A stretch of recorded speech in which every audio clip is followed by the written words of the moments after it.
Так он дрыхнет в лодке, может проспать пару часов.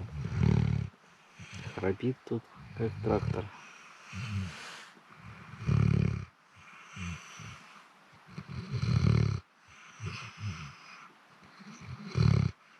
Но это он еще тихо храпит.